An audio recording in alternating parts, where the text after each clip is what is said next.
Marcello Mastroianni n'était pas seulement une figure emblématique du cinéma italien, il en était l'âme profonde. Derrière cet homme à l'apparence ordinaire, à la voix douce et aux gestes mesurés, se cachait une intensité rare, capable de faire vibrer l'écran en incarnant tour à tour le rêveur, le vagabond, l'amant ou le perdant, toujours avec la même subtilité.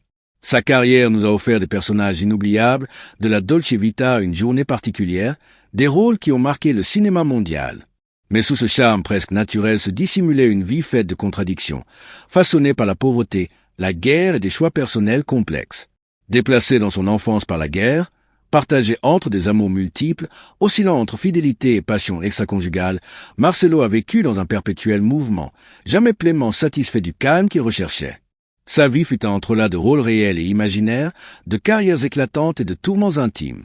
Refusant de divorcer, il fonda des familles parallèles tout en poursuivant ses passions, incarnant un paradoxe constant entre désir d'harmonie et impulsion incontrôlable. Dans ces dernières années, confronté à la maladie, il se replia sur ses souvenirs avec une douce mélancolie plutôt qu'avec des regrets. Sa vie, faite de lumière et d'ombre, mérite d'être racontée dans ses moindres détails. C'est l'histoire d'un homme qui a su transformer ses blessures et ses passions en art, d'un acteur qui n'était pas seulement une icône de cinéma, mais aussi un être profondément humain, complexe et sensible. À travers ce récit, nous allons découvrir non seulement la carrière exceptionnelle de Marcello Mastroianni, mais aussi l'homme derrière l'écran, ses combats intérieurs, ses amours, ses choix et ses dernières réflexions sur la vie et le temps qui passe. Une jeunesse ravagée par la guerre et les difficultés. La jeunesse de Marcello Mastroianni ne ressemble en rien à un conte de fées annonçant la célébrité. Bien au contraire, elle se déroule dans un monde de privation, d'angoisse et de déplacements forcés, un décor qui aurait pu étouffer tout rêve. Né en 1924 dans le petit village de Fontana Liri, niché au pied des Apennins dans le centre de l'Italie, Marcello Vincenzo Domenico Mastroianni était le fils d'une famille d'artisans modestes, profondément enracinés dans la tradition du travail manuel. Son père, Ottorino, technicien de laboratoire chimique dans une usine de poudre militaire, et sa mère, Ida Jol, ancien employé de la Banca d'Italia, ne jouissaient d'aucune influence, mais possédaient un sens du devoir et de la persévérance qui marquerait durablement leur fils. À peine âgé de 2 ans, la fragile stabilité familiale fut bouleversée. En 1926, son grand-père Vincenzo fut muté à l'arsenal de Turin par le ministère de la Guerre et la famille suivit progressivement ce déplacement vers le nord. Le jeune Marcello, son frère Ruger et leur mère rejoignirent finalement Turin en 1930 où le père finit par les retrouver. Mais cette nouvelle ville, loin d'offrir un refuge, se révéla dure et hostile. La dépression économique y frappait durement, les emplois étaient rares et la santé de son père déclinait déjà, rendant la survie quotidienne précaire. Dans ce contexte, l'enfance de Marcello fut marquée par le sacrifice, l'insécurité et le silence, bien plus que par la joie ou l'insouciance. À mesure que la Grande Dépression étendait son ombre sur l'Italie, les responsabilités familiales pesaient lourdement sur le jeune garçon. La famille, en quête de meilleures perspectives, déménagea de nouveau, cette fois à Rome, dans le quartier populaire de Tuscolano. Là, le grand-père Vincenzo tenta de retrouver dignité et stabilité en ouvrant un petit atelier de menuiserie, mais les rêves restaient souvent écrasés par les difficultés matérielles. Marcello, quant à lui, poursuivit ses études primaires à l'Istituto Adia, près de la Piazza Lodi, avant de s'inscrire à l'école professionnelle de l'Istituto Duca d'Aosta. Ironie du destin, le bâtiment de son école partageait une aile avec le Centro Cinematografico, la grande école de cinéma italienne. Pourtant, à ce stade, le cinéma n'était pas un objectif pour lui. Il s'agissait de survie et de formation. Il se concentra sur le dessin architectural et obtint en 1943 son diplôme de perito édile, technicien géomètre. Ses premiers emplois furent modestes, dessinateur pour la municipalité de Rome, puis cartographe à Florence à l'Istituto Geografico Militare. Mais même ses travaux sans prestige furent interrompus par le chaos de la guerre. En septembre 1943, avec l'effondrement politique et militaire de l'Italie, sa stabilité fragile disparut. L'institut où il travaillait fut absorbé par l'organisation Tod, un groupe paramilitaire contrôlé par les nazis. Confronté à la menace réelle d'une déportation pour travail forcé en Allemagne, Marcello réussit à s'échapper grâce à de faux papiers et à l'aide du peintre Brindisi. Il trouva refuge à Venise, où la survie quotidienne se fit par le travail artistique, vendre des croquis de monuments vénitiens aux touristes. Ainsi, au milieu du désastre, Marcello commença à mêler sa vie à l'art, même si ce n'était alors qu'une question de survie. Après la guerre, il revint à Rome, brisé mais jamais vaincu. La famille se réunit, Mais les difficultés persistaient et la santé de son père continuait de se détériorer. Marcelo trouva un emploi de comptable chez Eagle Lion Film, une société de distribution anglo-américaine. Ce travail, bien que stable, n'apaisait pas le feu qui brûlait en lui depuis l'enfance, le désir de jouer, de se fondre dans d'autres vies, de donner vie à des personnages imaginaires. Depuis ses premières années, il avait déjà expérimenté la scène dans des pièces paroissiales et des productions amateurs, notamment à la paroisse de San Fabriano et Venanzio. Ces expériences, modestes mais formatrices, posèrent les premières pierres de ce qui deviendrait sa vocation. Grâce à l'aide d'un ami de la famille dans la fin des années 1930, il put commencer à faire de la figuration au cinéma. Il apparut brièvement dans des films comme Marionnette, La Corona Ferro ou Una Storia d'Amor, mais il s'agissait plus d'échappatoire que d'une carrière naissante. Son vrai objectif restait le théâtre. Pour s'en approcher, il s'inscrivit à la faculté d'économie de l'Université de Rome, non pas pour obtenir un diplôme, mais pour accéder au Centro Universitario Teatral, un lieu de rencontre pour futurs dramaturges et acteurs. C'était sa porte d'entrée vers la scène. Durant cette période, il menait une double vie. Le jour, il travaillait comme dessinateur. La nuit, il répétait les œuvres de Pirandello, Onil et Moravia sous les lumières vacillantes des petites salles romaines. Cette existence fragile et exigeante façonna son caractère. Il apprit à survivre, à persévérer malgré les obstacles, à trouver beauté et humanité dans la simplicité. La guerre, la pauvreté et l'exil imprégnèrent sa personnalité d'une mélancolie subtile, perceptible plus tard dans ses rôles les plus charismatiques. Marcelo Mastroianni se construisit ainsi, pas par chance ou facilité, mais par courage, ténacité et créativité. Dès ses débuts, il montra une capacité unique à transformer le traumatisme en art, la difficulté en force intérieure. Et c'est cette jeunesse marquée par la guerre, le déplacement et l'incertitude qui forgea l'homme et l'acteur que le monde connaîtra plus tard, capable de captiver les spectateurs par sa profondeur et son humanité. Les débuts au cinéma et la rencontre avec le théâtre. Après la guerre, Rome était une ville en reconstruction, une cité où l'ombre du fascisme laissait place à un monde d'incertitude, mais aussi à des opportunités inédites pour ceux qui avaient le courage de les saisir. Pour Marcelo Mastroianni, le retour dans la capitale fut à la fois un soulagement et un nouveau défi. Sa famille était réunie, mais les cicatrices de la guerre étaient encore profondes et la santé fragile de son père ne facilitait pas les choses. Dans ce contexte, le jeune homme chercha à stabiliser sa vie, acceptant un poste de comptable dans une petite société de distribution cinématographique anglo-américaine, Eagle Lion Film. Bien que le salaire permette de subvenir aux besoins de sa famille, le feu créatif en lui restait intact. Depuis l'enfance, Marcelo avait ressenti l'appel du théâtre et du cinéma, une voix intérieure qui l'incitait à explorer d'autres vies que la sienne, à incarner d'autres réalités que celles, parfois cruelles, qui l'entouraient. Dès ses premières expériences sur scène, même modestes, il fit preuve d'un talent naturel pour la nuance et l'émotion. À la fin des années 1930, grâce à l'aide d'un ami de la famille qui tenait un restaurant, il put débuter comme figurant dans des films comme Marionnette, La Corona Ferro ou Una Storia d'Amor. Ses rôles étaient infimes, souvent invisibles à l'écran, mais ils lui permirent d'approcher l'univers cinématographique et de comprendre les mécanismes de cette industrie en plein essor. Pourtant, Marcelo savait que la figuration n'était qu'une étape, une porte d'entrée vers un objectif plus ambitieux, le théâtre. Pour se rapprocher de la scène, il s'inscrivit à la faculté d'économie de l'Université de Rome, mais pas pour obtenir un diplôme. Son véritable but était d'accéder au Centro Universitario Teatral, un lieu où se retrouvaient les jeunes dramaturges et acteurs romains. Là, il put explorer le théâtre dans toute sa complexité, travailler avec des mentors exigeants et s'immerger dans l'univers des dramaturges italiens contemporains. Il jonglait alors entre deux mondes. Le jour, il travaillait comme dessinateur ou cartographe, et la nuit, il répétait dans les petites salles de Rome, lisant les œuvres de Pirandello, Onil et Moravia.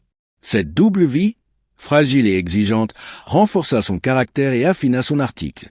Il apprit à vivre avec le doute, à transformer les obstacles en opportunités, et à trouver un équilibre précaire entre la réalité et l'imaginaire. C'est dans ces premières années que Marcelo développa ce mélange unique de subtilité, de mélancolie et de charme discret qui caractériserait toute sa carrière. Le théâtre lui offrait la discipline, la rigueur et l'apprentissage du tempo, tandis que le cinéma lui permettait d'explorer l'intimité, les regards et les gestes microscopiques qui rendent un personnage vivant. Ensemble, ces expériences formaient l'ébauche de l'acteur complet qu'il deviendrait, capable de passer d'une comédie légère à un drame intense sans jamais perdre sa singularité. Le tournant survint véritablement en 1948 avec sa participation à I Miserabili, l'adaptation du roman de Victor Hugo par Riccardo Freda. Bien que son rôle fût modeste, il marqua une étape décisive dans sa carrière. Pour la première fois, Marcello Mastroianni sentit que ses efforts et sa patience portaient leurs fruits. Au fil des années suivantes, il multiplia les expériences sur scène et à l'écran, jonglant entre petits rôles dans le cinéma italien naissant et performances théâtrales exigeantes. Ses premiers rôles comiques dans les productions néo-réalistes de Luciano Aimé, comme Domenica d'Agosto, lui permirent d'affiner sa capacité à capturer l'ordinaire avec humour et finesse, tandis que ses débuts dramatiques dans Fèvre di Vivere et Cronage d'Ipovri Amonti révèlent déjà la profondeur émotionnelle qui allait devenir sa marque de fabrique. C'est également pendant cette période qu'il rencontra Sofia Loren sur le tournage de Peccato di Sciona Canaglia. Leur collaboration allait devenir l'une des plus célèbres de l'histoire du cinéma italien. Ensemble, ils incarnèrent la tension entre passion et désillusion, entre légèreté et gravité, dans 11 films, explorant des dynamiques amoureuses complexes et des personnages aux multiples facettes. Cette complicité artistique contribua à affiner le jeu de Marcello, lui donnant confiance et inspiration pour ses futurs rôles majeurs. Mais c'est en 1958, avec le film I soliti ignoti de Mario Monicelli, que son talent éclata véritablement aux yeux du public. Le mélange de comédie légère et de mélancolie sous-jacente révéla son don unique pour capturer la complexité humaine avec une apparente simplicité. Le film fut une véritable révélation, marquant le début de la commedia all'italiana et propulsant Marcello Mastroianni au rang de star nationale. 2 ans plus tard, avec la Dolce Vita de Federico Fellini, il atteignit la reconnaissance mondiale. Fellini voyait en Marcello non seulement un acteur, mais un alter ego, capable d'incarner la désillusion, le tourment et la beauté subtile de l'âme humaine. Dès le premier jour de tournage, Mastroianni sut qu'il participait à quelque chose d'extraordinaire. Son rôle de journaliste mondain, partagé entre séduction et ennui existentiel, captura la Rome moderne avec une intensité qui résonne encore aujourd'hui. Ce fut le début d'une carrière internationale, mais également le moment où il commença à construire l'image de séducteur intellectuel et introspectif qui le suivrait toute sa vie. Marcello Mastroianni n'était pas seulement un acteur de cinéma. Il était un observateur du monde, un reflet des contradictions humaines, capable de traduire à l'écran la beauté et la tristesse de l'existence quotidienne. Ces années de jeunesse, marquées par la guerre, le déplacement, le travail acharné et la passion pour le théâtre, forgèrent non seulement son art, mais aussi l'homme complexe et fascinant que le monde allait apprendre à admirer. Chaque petit rôle, chaque répétition nocturne, chaque croquis vendu pour survivre contribua à la construction d'une légende du cinéma italien, une légende née de la ténacité, de la curiosité et d'une sensibilité exceptionnelle. L'âge d'or du cinéma italien est la consécration internationale. Les années 1950 et 1960 furent l'âge d'or du cinéma italien, une période où le néoréalisme, la comédie italienne et les grandes fresques cinématographiques coexistaient et façonnaient un cinéma capable de capturer les paradoxes de la société italienne. Pour Marcello Mastroianni, ces années furent aussi celles de la consécration artistique et de la reconnaissance internationale. Après I soliti ignoti, son étoile commença à briller de manière irrésistible, mais sa route vers le sommet ne fut jamais un chemin linéaire ni facile. Chaque rôle, chaque film, chaque collaboration avec les plus grands réalisateurs fut le fruit d'un travail acharné, d'une sensibilité aiguë et d'une curiosité insatiable pour les multiples dimensions de la nature humaine. L'un des tournants majeurs de cette période fut la Dolce Vita, 1960, de Federico Fellini. Marcello y incarne le journaliste mondain Marcello Rubini, une figure à la fois séduisante, vulnérable et profondément introspective. Dans ce rôle, Mastroianni réussit à capturer la Rome moderne dans toute sa splendeur et sa décadence. Les nuits de fête, les ruelles silencieuses, les jardins illuminés et les cafés bondés deviennent le reflet de ses propres dilemmes intérieurs. Fellini reconnaissait en lui un acteur capable de traduire sur l'écran la complexité de l'homme moderne, celui qui cherche le plaisir tout en étant hanté par la solitude et la mélancolie. Dès le premier jour de tournage, Marcello sentit qu'il participait à quelque chose de révolutionnaire et sa performance contribua à faire de ce film un classique intemporel.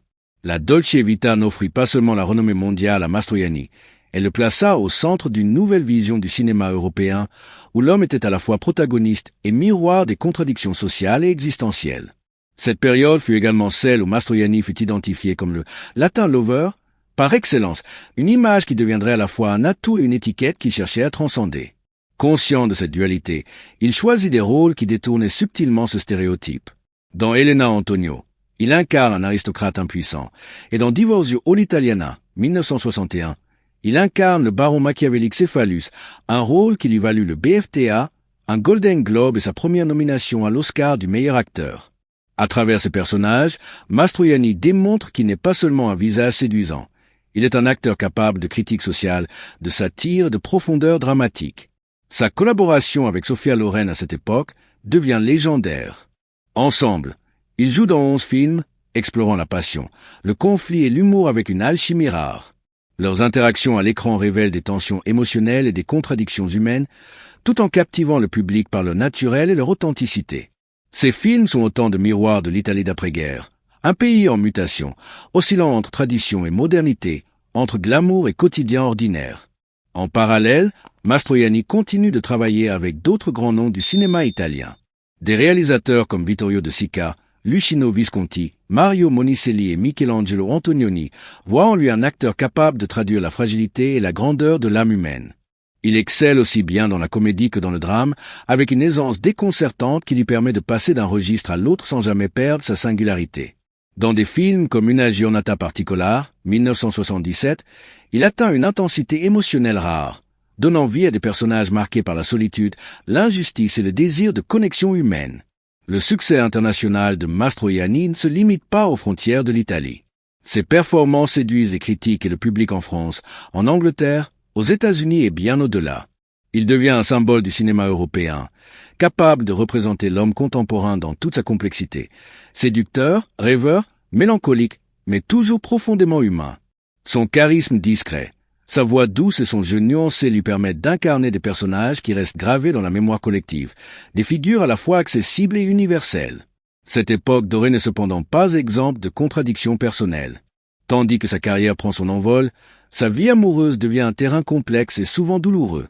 Ses relations avec Silvana Mangano, Flora Carabella, Faye Dunaway et Catherine Deneuve révèlent une quête constante d'amour et de stabilité, mais également la difficulté à concilier désir, passion et engagement. Ces expériences, loin d'être secondaires, influencent son jeu d'acteur. Elles nourrissent son interprétation de personnages complexes, tiraillés entre attraction et impossibilité, liberté et culpabilité, désir et réalité. Marcello Mastroianni représente ainsi l'incarnation parfaite de l'âge d'or du cinéma italien, un acteur qui n'est pas seulement un produit de son époque, mais un observateur, un témoin et un créateur. Chaque film devient une exploration de la condition humaine, chaque rôle une tentative de comprendre la fragilité et la grandeur de l'existence. Ses collaborations avec les plus grands réalisateurs, ses interactions avec des acteurs légendaires et son engagement constant dans son art font de lui une figure incontournable non seulement du cinéma italien, mais de l'histoire du cinéma mondial. Même dans la gloire, Mastroianni conserve une approche humble et réfléchie de son métier. Il ne cherche pas seulement la célébrité, mais la vérité dans ses personnages. Son talent réside dans sa capacité à rendre visible l'invisible, à exprimer par de subtils gestes, regards et silences que d'autres expriment par de longues tirades. Cette époque dorée du cinéma italien et la consécration internationale de Mastroianni sont donc indissociables. Elles montrent un acteur à l'apogée de son art, façonné par la vie, la guerre, la passion et le désir inextinguible de comprendre et de représenter le monde qui l'entoure. L'héritage culturel et l'influence durable de Marcello Mastroianni. Marcello Mastroianni n'était pas seulement un acteur. Il était devenu au fil des décennies un symbole vivant du cinéma italien et européen, un visage qui a incarné la beauté, la mélancolie et la complexité humaine dans toute sa profondeur. Son influence dépasse largement les frontières de l'Italie et même de l'Europe. Aujourd'hui encore, son nom évoque un certain style de jeu, une présence à la fois charismatique et introspective, capable de captiver le public en un simple regard ou un léger sourire. L'un des aspects les plus fascinants de son héritage est sa capacité à humaniser chaque personnage. Contrairement à beaucoup de stars qui se contentent de briller par leur charisme, Mastroianni insufflait une authenticité rare à ses rôles. Que ce soit dans la Dolce Vita, où il incarnait le journaliste mondain Rubini, ou dans Une journée particulière, où il jouait un fonctionnaire marginalisé, il faisait ressentir aux spectateurs les tensions, les doutes et les fragilités intimes de ce personnage. Cette faculté d'entrer dans la psychologie humaine, tout en gardant une élégance naturelle et un humour subtil, reste une référence pour les acteurs contemporains. Son influence ne s'est pas limitée aux films qu'il a tournés. Il a été un pont entre différentes générations de cinéastes et d'acteurs, travaillant avec des légendes comme Sophia Loren, Federico Fellini, Roman Polanski, Nikita Mikhalkov ou encore Robert Altman. Chaque collaboration était une rencontre entre talents, une fusion de visions artistiques, qui a contribué à élever le cinéma européen sur la scène mondiale. Même les jeunes générations d'acteurs italiens et internationaux citent Mastroianni comme une source d'inspiration. Son mélange d'élégance, de naturel et d'intensité reste un modèle d'interprétation. L'héritage de Mastroianni se reflète aussi dans sa capacité à naviguer entre différents genres cinématographiques. Il pouvait passer de la comédie italienne, pleine de légèreté et d'ironie, au drame intense et émotionnel sans jamais perdre sa singularité. Cette polyvalence a marqué l'histoire du cinéma. Il a redéfini ce que signifiait être un acteur polyvalent, capable de jouer à la fois le séducteur, le penseur, le comique et le tragique. Dans chaque rôle, il offrait quelque chose de personnel, créant un lien visible mais puissant avec le spectateur. Au-delà de l'écran, son influence culturelle s'étend à la mode et à l'art de vivre. Avec son élégance naturelle, ses costumes parfaitement ajustés et son style discret mais sophistiqué, il a inspiré des générations d'hommes et de femmes à travers le monde. Il était l'incarnation du charme italien, non pas comme un cliché superficiel, mais comme un mélange subtil de personnalité, de confiance et de vulnérabilité. Les magazines, les photographes et même les stylistes ont souvent fait référence à son image comme un modèle intemporel, une élégance qui ne se démode jamais. Sa vie personnelle, complexe et passionnée, contribue également à l'image durable qu'il laisse. Les histoires de ses amours, ses passions, ses choix parfois controversés et ses relations profondes avec des femmes comme Flora Carabella, Catherine Deneuve ou Anna Maria Tato donnent à sa légende une dimension humaine et fascinante. Il a montré que la grandeur d'un homme ne se mesure pas seulement à ses succès, mais aussi à sa capacité à aimer, à faire face aux contradictions et à vivre pleinement, malgré les difficultés et les pertes. Mastroianni a aussi influencé la manière dont les cinéastes racontent des histoires. Son approche introspective et son jeu naturel ont encouragé les réalisateurs à créer des personnages plus nuancés et des scénarios plus réalistes. Dans le néo-réalisme italien, où chaque geste et chaque regard avaient un poids émotionnel, sa présence ajoutait une profondeur rare, capable de faire passer les spectateurs d'un éclat de rire à une émotion intense en quelques secondes. Ce mélange d'humour et de mélancolie est devenu une marque de fabrique du cinéma italien et a inspiré des générations de scénaristes et d'acteurs à travers le monde. Les grandes collaborations et les rôles emblématiques. Les collaborations artistiques de Marcello Mastroianni sont au cœur de sa carrière et illustrent parfaitement son génie et sa versatilité. L'acteur, grâce à son charisme discret et à sa sensibilité unique, sut créer des liens créatifs avec des réalisateurs et des comédiens qui sont devenus légendaires dans l'histoire du cinéma italien et mondial. Ces alliances ne furent pas simplement professionnelles. Elles étaient des dialogues permanents entre des personnalités artistiques, où chaque projet devenait un champ d'expérimentation, d'expression et de transformation. Au sommet de ces collaborations se trouve Federico Fellini, qui voyait en Mastroianni bien plus qu'un acteur. Dans la Dolce Vita, 1960, Fellini transforma l'image de l'acteur en symbole de la modernité, de la désillusion et de la quête de sens. Marcello Rubini, le journaliste mondain, devient à travers lui une incarnation des tensions de la Rome contemporaine. La séduction et la solitude, l'ivresse des fêtes et le vide intérieur. Le rôle de Mastroianni ne se limite pas à une prestation. Il devient l'âme du film, oscillant entre le comique, le drame et la poésie visuelle qui caractérise Fellini. Leur collaboration se poursuivra dans 8 et demi, 1963, un chef-d'œuvre surréaliste où Mastroianni incarne Guido Anselmi, réalisateur en crise, figure presque autobiographique de Fellini lui-même. L'acteur devient alors le miroir du réalisateur, capable de traduire à l'écran les tourments créatifs, les fantasmes et les souvenirs d'un homme partagé entre son imagination et sa réalité. Fellini dira plus tard « Mastroianni, c'est moi ». Cette phrase, prononcée avec admiration et tendresse, révèle à quel point l'acteur était devenu l'extension de la vision du cinéaste. Parallèlement à ses collaborations avec Fellini, Mastroianni développa une alchimie inégalée avec Sophia Loren, sa partenaire à l'écran et muse. Leur complicité ne se limitait pas aux interactions scriptées. Elle était organique, naturelle, et se traduisait par une capacité à explorer toutes les nuances des relations humaines, de la passion à l'humour, de la tendresse à la confrontation. Les films qu'ils partagèrent, comme Matrimonio all'Italiana ou Una giornata particolare, illustrent non seulement la puissance de leur duo, mais aussi la capacité de Mastroianni à équilibrer charme et profondeur émotionnelle. Ensemble, ils ont capturé le public par la vérité de leurs personnages, une vérité qui transcende le simple divertissement et touche à l'universel. Mais Mastroianni ne se limita pas à Fellini et Loren. Il collabora avec une pléiade de réalisateurs italiens et internationaux, Vittorio De Sica, maître du néoréalisme, Luchino Visconti, avec qui il explore les tensions sociales et psychologiques, Mario Monicelli, architecte de la comédie italienne, Michelangelo Antonioni, qui le plonge dans l'angoisse et l'aliénation de l'homme moderne. À chaque rencontre, l'acteur s'adapte et transforme le matériau, donnant vie à des personnages variés, mais toujours reconnaissables par leur authenticité et leur complexité. Dans Ieri, Oggi, Domani, 1963, il démontre son sens inné du comique, capable de jongler avec l'absurde et la satire sociale, tandis que dans Divorzio all'Italiana, 1961, Il dévoile son talent pour incarner le cynisme et l'ironie dans un contexte dramatique. Et voilà, c'était l'incroyable histoire de Marcello Mastroianni, un homme dont la vie et la carrière ont marqué à jamais le cinéma italien et mondial. Entre gloire, passion, mélancolie et génie artistique, il nous a montré que derrière chaque rôle se cache un être humain complexe, capable de faire rire, pleurer et rêver. Si cette plongée dans sa vie vous a touché, likez la vidéo, partagez-la avec vos amis et abonnez-vous pour ne pas manquer nos prochaines histoires sur les légendes du cinéma. Et vous, quel rôle de Mastroianni vous a le plus marqué? Dites-le nous en commentaire. On a hâte de vous lire.